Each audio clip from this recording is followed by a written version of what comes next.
สบายดีตอนรับเข้าสู่ช่อง Excel for Fun กับคลิปเปรียบเทียบข้อมูลระหว่างซีทเป็นวิธีเปรียบเทียบแบบง่ายๆเอาไว้ใช้ในกรณีที่ต้องการกดเช็คว่าในซองซีทนี้มีข้อมูลจุดใดที่แตกต่างกันเพื่อง่ายต่อการแปลงบ่ต้องมาเสียเวลานั่งนำข้อมูลเนาะประหยัดเวลาในการเฮ็ดเวียกง่ายขึ้นวิธีการนำใช้บ่ได้มีหยังยุ่งยากในที่นี้เขาจะใช้เป็นเครื่องมือ conditional formatting คือคำสั่งไฮไลท์ให้มันไฮไลท์ให้เลยว่าต่างบนได้กับแปลงบนนั้นอ่ะให้เราเลือกซีทหลักซีทหนึ่งจะเลือกซีทได้ในที่นี้เขาจะเอาเป็นซีทหนึ่งนี่เลยคลิกคุมทั้งหมดหรือว่า Ctrl A ก็ได้เป็นการเลือกพื้นที่ทั้งหมด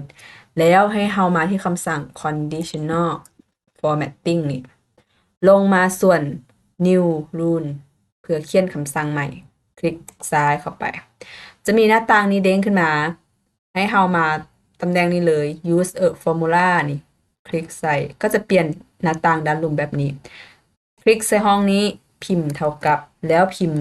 A1 ที่หมายความว่าเริ่มตั้งแต่ A1 ไปอันนี้เจ้าคลิก use sheet ได้มันก็จะ A1 ของ sheet นั้นเลยบ่จำเป็นต้องระบุเพิ่ม และตามด้วยเครื่องหมายน้อยกว่าและใหญ่กว่าแบบนี้ เครื่องหมาย2ตัวนี้ถ้าอยู่นำกันความหมายมันบ่เท่ากับต่อมาบ่เท่ากับ sheet ที่เราต้องการอยากให้เปรียบเทียบ แล้วก็ใส่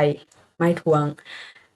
sheet ในที่นี้ของข้อยเป็น sheet 2นี่ข้อยก็ใส่เป็น sheet 2แล้วก็ใส่เครื่องหมายทวงคันของไผเป็น sheet หยังก็ใส่ตามนั้นแล้วก็ใส่เครื่องหมายทวง ตามด้วย A1 ก็คือเริ่มตั้งแต่ A1 ไปมาตำแหน่ง format บัดนี้ คลิกจะได้หน้าต่างนี้ขึ้นมาคันไพ่ที่คลิกเข้ามาแล้วเห็นหน้าต่างแบบนี้นะให้มาบนแท็บ fill บนนี้เพื่อเลือกสีให้มันไฮไลท์ว่าจะใส่สีหยังแล้วก็เลือกสีเขาจะเอาเป็นสีเหลืองสีเหลืองด้านลุ่มนี้เอาเป็นสีเหลืองเลื่อนมาลุ่มนี้กดโอเคแล้วก็โอเคอีกรอบหนึ่งมันก็จะไฮไลท์ว่าต่างกัน3จุดมีลำดับกับเลข3เลข7แล้วก็37เดี๋ยวเรามาเบิ่งตัวอีกเบื้องหนึ่งเบื้องนี้ลำดับคือกันคิดว่าน่าจะต่างกันบนที่สะกดซื่อๆเวลาพิมพ์หน้าเขาจะพิมพ์สระอำกับสระอกับสระอาซื่อๆอันนี้บ่ได้ต่างหยังเนาะเฮาเบิ่ง4กับ3นี่อันนี้เป็น2ค่อยเปลี่ยนเป็น3ปึ๊บ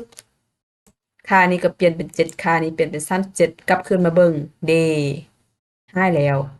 เมื่อค่ามันกงกันแล้วซี่ที่ทาไว้ก็จะให้ไปเป็นได้ง่ายบ่ง่ายจะเฮ็ดให้การนำข้อมูลของเราไวขึ้นประหยัดเวลาหลายขึ้นก็ประมาณนี้สำหรับคลิปการเปรียบเทียบข้อมูลระหว่างซีทถ้าใครที่รู้สึกว่าคลิปนี้ดีมีประโยชน์อย่าลืมกดไลค์แชร์หรือคอมเมนต์มาบอกกันแด่ก่อนจากกันในมื้อนี้คือท่า Word Excel คือท่า Excel for Fun สำหรับคลิปนี้ขอจบเพียงเท่านี้